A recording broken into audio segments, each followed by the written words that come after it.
Portions of the following program may be unsuitable for younger or more sensitive viewers. Viewer discretion is advised. You could put half of Trump supporters into what I call the basket of deplorables. Right? You have been sold a lie. Let me out! Let me out!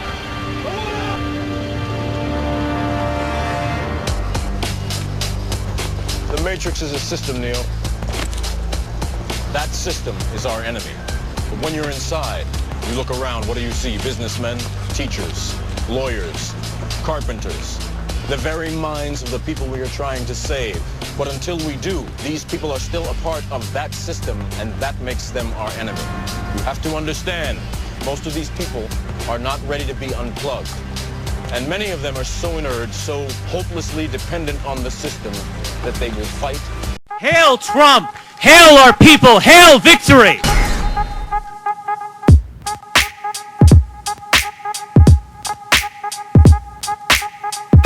I don't know why we leaving Mouse's house. He been good to us. He feed us on Saturday, close us on Sunday, and then beat us on Monday. He's saving my money. That is the most ridiculous piece of philosophical bullshit I have ever heard. And the game's over when the white ball drives the black ball completely off the table. I just want to say, can we all get along? Can we get along? He had sex with a white girl, that's what. I want revenge. So you must be dangerous. I want you. Jury asked for more time in trial of South Carolina officer who shot fleeing driver. You know I'm going to say that again. Jury asked for more time in trial of South Carolina officer who shot fleeing driver. After more than 2 days of deliberation, the jury weighed in the fate of a former South Carolina officer who was filmed last year shooting a fleeing motorist after a traffic stop, said he wanted to take the weekend off and pick back up on Monday morning. Circuit Court Judge Clifton Newman granted the request after an unusual day that saw the jury sent back to deliberate at one point before jurors sent a letter saying they could not consider a guilty verdict, implying that they were deadlocked.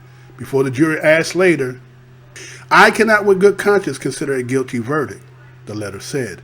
"I respect the position of my fellow jurors, some of which oppose my position. I expect those who hold opposing views not to change their minds because I see them as good, honest people. Therefore, I regret to say we may never reach a unanimous decision." However, the person added that while he could not convict Michael Slager, the police officer charged with murder in the fatal shooting of Walter Scott, my heart does not want to have to tell the Scott family that the man who killed their son, brother, and father is innocent.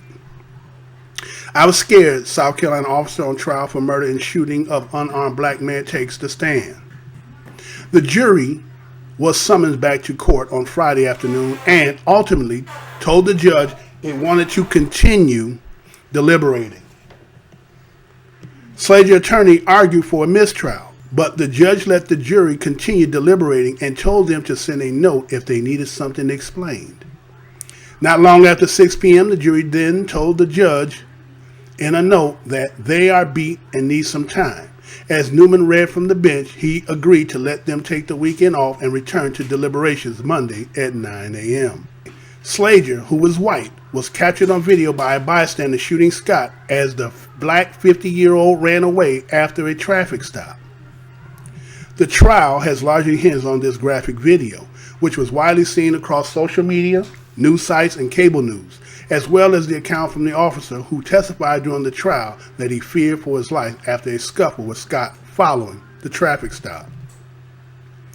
"I made the decision to use lethal force," Slager said when he testified this week.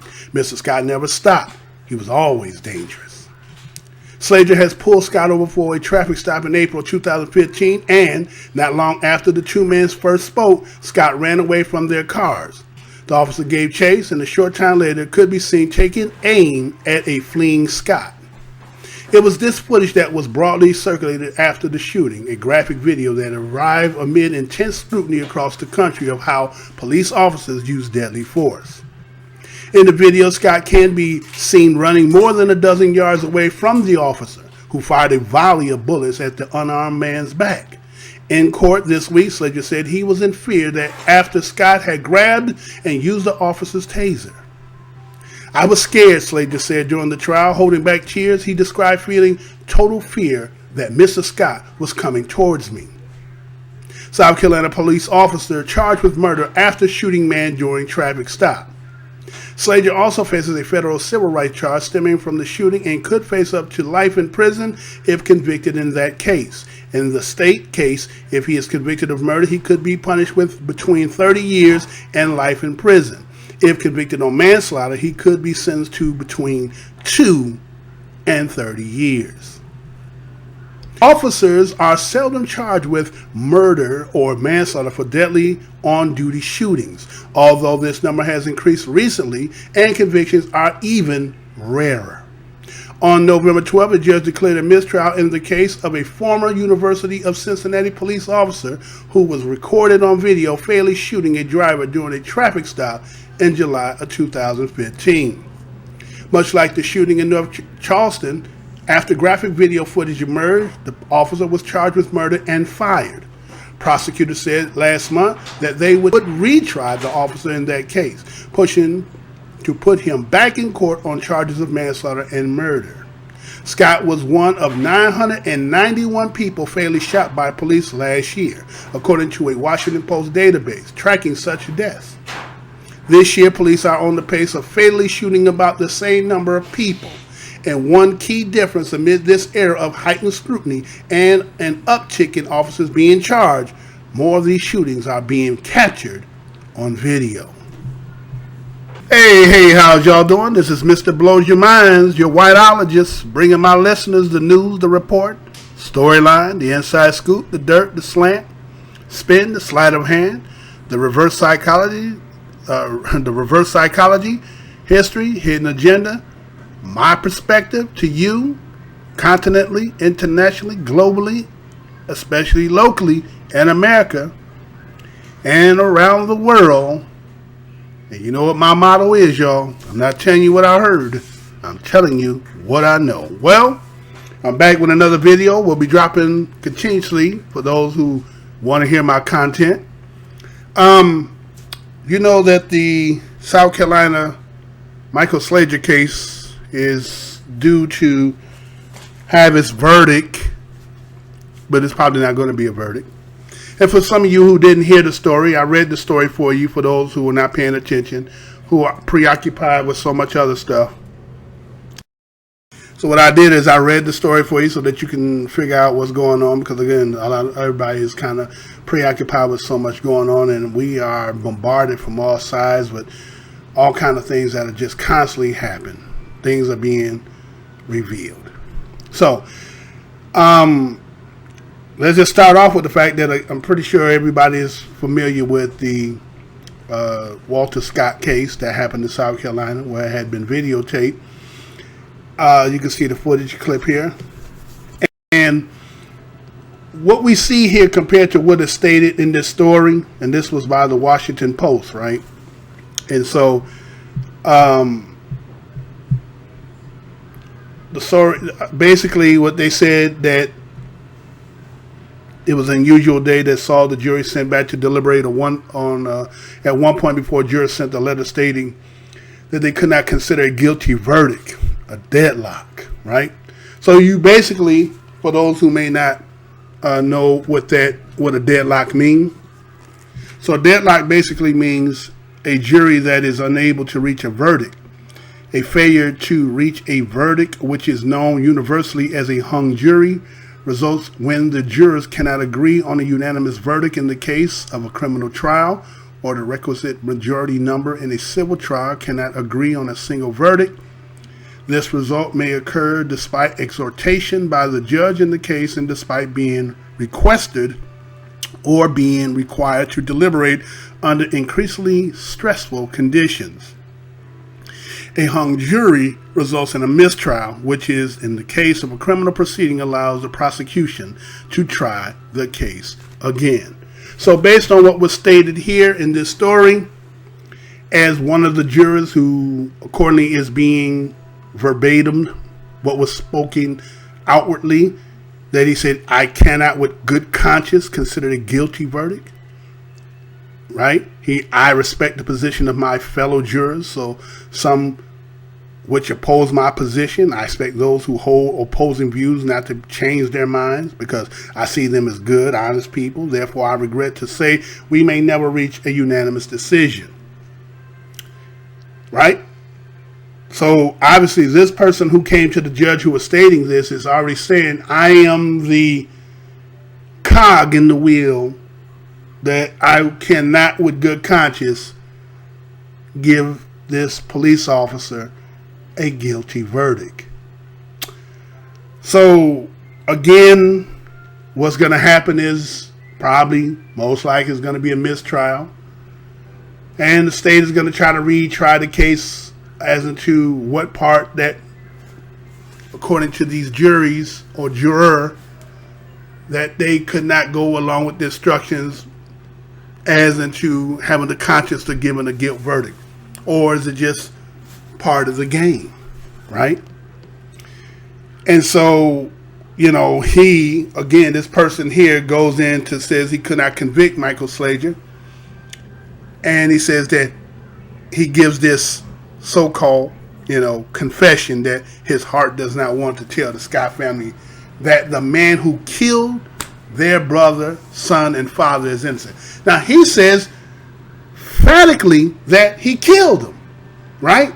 So he's in agreement to that. Yeah, he killed him. There's no ifs, buts, or ands about that. That is obvious that what took place here. But is it something in the way that the instructions that were given, what they have to follow is the parameters as to making their decisions? Or is it just the fact that from what you've seen and what is obvious, and, again, testimony that has been presented in court that we're not seeing? We're only getting the backhand part of it, right? And so we're not seeing all that. And the fact that when it says that the officer took the stand, did you hear in the story where it says that he was scared, right? Right? You heard that part, right? It says that he made the decision to use lethal force, right? Right? And they said that he was always dangerous. What is in the mind of white people when they see brothers that it's always a dangerous situation? Yet on the video, you see the man obviously fleeing. Now, is that breaking the law? Yes. Under the circumstances of that situation? Yes.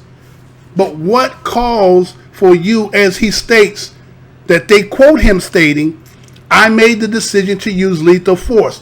What in his mind, after, even if you said that he went for your taser and that you tussled for the taser, which he did not win, which when we see the video doesn't show that he had the taser using it on you, because the taser was in his back and he's running and we hearing the clicking.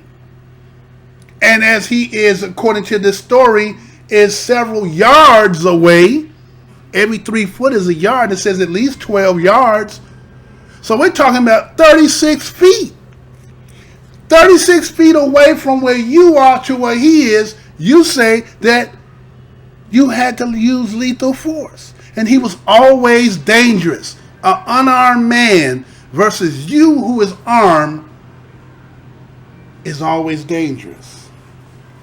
So what is in the psychology of these people that they feel like killing is the only way to remedy the situation when you abuse, right? Or you're not succumbing to my authority that I must kill you. You are always in danger of me because you are in the mind state of not obeying me. Right? So he goes on and says, I was scared. He describes feeling total fear coming towards me. That's that same thing that you heard over in St. Louis where he bulked up. He's shooting a man, and in his eyes, he's looking like a demon, and he's bulking up like he's going to run through me. What is in the mind of these people that they can sleep at night with this kind of sickness of mind? Because that's what it is. Let's be real about it. This is what it is. You are sitting here stating that a person who is unarmed, who is running at least 36 feet, right, 12 yards away, okay, that you are in such fear that you needed to use lethal weapon. A lethal weapon. Right? And this is going to justify your actions. To the fact that the instructions that has to be given by the state who is prosecuting you, the people feel like for them to have good conscience, it has to be well put so that they can sleep, according to what it, if we're reading into this story, right? So, trial by combat. Trial by combat, also wager a battle, trial by battle, or judicial duel, was a method of Germanic law to settle accusations in the absence of witnesses or a confession in which two parties in dispute fought in single combat. The winner of the fight was proclaimed to be right. In essence, it was judiciously sanctioned duel. It remained in use throughout the European Middle Ages, gradually disappearing in the course of the 16th century. The origins. Unlike trial by ordeal in general, which is known to many cultures worldwide, the trial by combat is known primarily from the customs of the Germanic peoples. It was in use among ancient Burgundians, Ripuarian Franks, Almans, Lombards, and Swedes. It was all known in Anglo-Saxon law, Roman law, nor in Irish Breton law, and it does not figure into the traditions of Middle Eastern antiquity such as the Codes of Hammurabi or the Torah. The practice is regulated in various Germanic legal codes, being rooted in Germanic tribal law, the various religion or regional laws of the Frankish Empire, and later Holy Roman Empire, prescribe different particulars such as equipment and rules of combat. The Lex Ammonomus, right, prescribes a trial by combat in the event of two families disputing the boundaries between their lands.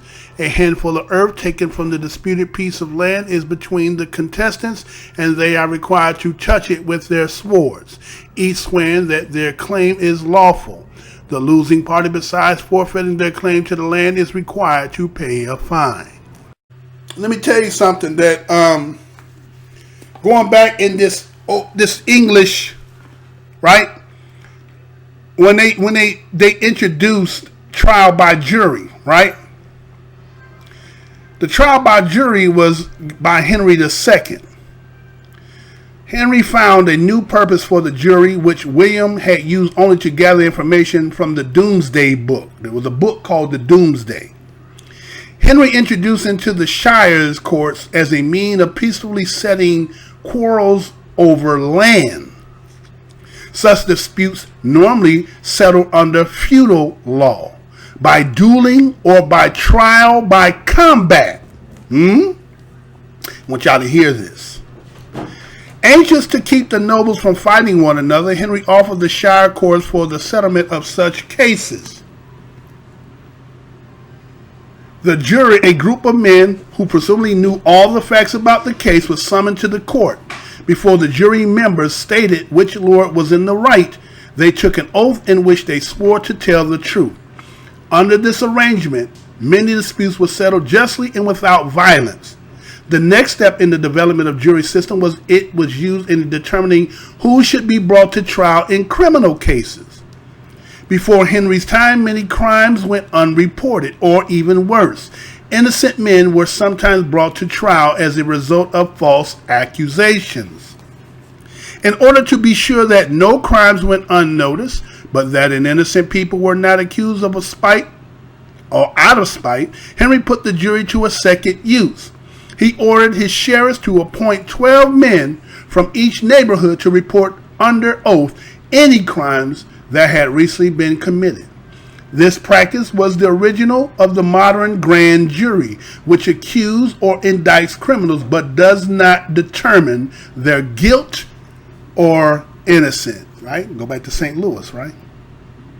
Trial by jury replaced trial by ordeal. For many years, criminal cases were not heard by a jury, as were cases involving land. Instead, criminal cases were settled by trial by ordeal. I'm going to say that again. Trial by ordeal. Under this system, an accused person had to perform some dangerous and painful feat, such as walking barefoot over red-hot coals. If the burn healed cleanly, people thought that God had obviously performed a miracle to protect an innocent man.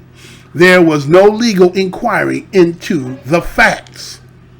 In 1215, about 25 years after the death of Henry II, the Pope forbade the use of trial by ordeal. It then became necessary to find some other method of determining a man's guilt or innocence. Gradually, English judges began to use jury system for such determinations. They established special petite juries, from the French word petite meaning little, to hear evidence and pass judgment in criminal cases. The petite jury was the beginning of the modern trial jury. As members of the juries, Englishmen gained valuable experience in weighing evidence and reaching conclusions. Such experience prepared them for the time when they would have a voice in the government of England. Okay? Trial by ordeal, meaning last man standing, right? Matter of fact, I wouldn't even try. No, trial by ordeal meant that they did some kind of walking on coals, being in let's say in a cold, icy, snowy climate and come back after a year, right? Something like that. But what was the real thing that you should have picked up on that I haven't explained yet is trial by combat, which they said that the Pope and them want to take away this whole trial by ordeal and combat. Now, the trial by combat was before the introduction of trial by jury. This is how they used to resolve the issue. They didn't have the 12 jury system as it stated, right? It was more about this, we're going to deal this, man up, right? So when these situations are happening, folks, listen to what they're saying. Trial by combat, right? This is where disputes often settle their differences by dueling or trial by combat, because the outcome was in God's hand. The victor of the duel was considered to be innocent. I'm going to say that again. This is why these police officers are able to say the things that they're saying, the mantras that they're saying, and then they're also getting the lower sentence, is because God has chose him to live, and the person that you duel to, he has been, as it says, completed. The ordeal has been completed in death. Okay? But there's a catch-22 to it. So when there are situations when it is reversal, when the person of authority is abusing their authorities, and then somebody, let's say, defends themselves, and then when they go to court for defending themselves, it's not the same system. You cannot prove when you have to defend yourself amongst them. The system is going to come down because they are the authorities and you can never go against them. But this is systemic, going back to this English thing that they told you. Trial by combat. Meaning last man standing, when it's them, they are the victors, and God has ordained them righteous. So, that's why he cannot have the conscience, because he understands that. And this is South Carolina. South Carolina is part of the 13 colonies who, again, when you're talking about this nationalist pride and this rising of this alt-right, this is their stance, because that's who their allegiance was to. When they were fighting North and the South, who you think the South was down with? I'm down with the king. They're down with the king. You understand? That's who they was down. Knights of Columbus. Knights. Who are the knights? You understand? So, understand what I just said. Again, just put some news out here for you to hear. And understand this is going to probably be a mistrial to prolong it, because everything seems to be lining up to some other stuff that I talk about in other videos. Oh, wait. I forgot to put another part in there. Just on November 12th, there was a judge that declared a mistrial, right? In that case with the University of Cincinnati police officer who was recorded shooting that brother. Well, that was a mistrial too, right? So there's a pattern here. But what needs to be looked at is the statistic. There's a statistic number going on here, right? It says when Walter Scott was killed, he was one of 991 people fatally shot by police that year. As of this year, right now, we're about to close in on this year, right? We're down to about maybe 27 days, 20 days, 26 days, right? They're already at that pace. So they're maintaining about 1,000 kills a year. And it's going to escalate since we're now coming into this new era. But again, December 19th is what you need to focus your eyes on. December 19th is whether we going up, where this whole country is going to go up. Focus on December 19th, because this might be the trick that they gonna pull that with. But again, this is Mr. Blows Your Mind, your whiteologist. Again, I ain't telling you what I heard, y'all. I'm telling you what I know. We're going to win. And also, you're not going to win, Mr. Richard. Martin, I want to tell you, you've got to prepare yourself. You've dealt with a bunch of guilt-ridden, silly whites all your life, and we are waking up. We are recognizing who we are, and we see an amazing future. Richard, so you better get ready. I'm going to tell you right now, Richard, here's the deal. 1619, 20-odd Africans arrived, Fort Comfort, Virginia, okay? 1619, 397 years ago. Trust me, we're resilient. We're not going anywhere. And I'm going to tell you right here, and as my frat brother Vertner Woodson Tandy said, 1937, we will fight until hell freezes over, and then we will fight on the ice. You better go work out, because you got to fight on your hands. Well, come on with it, baby. Kick some shit. You'd rather look good and lose than look bad and win. Fuck you. See, you don't know shit about me, all right?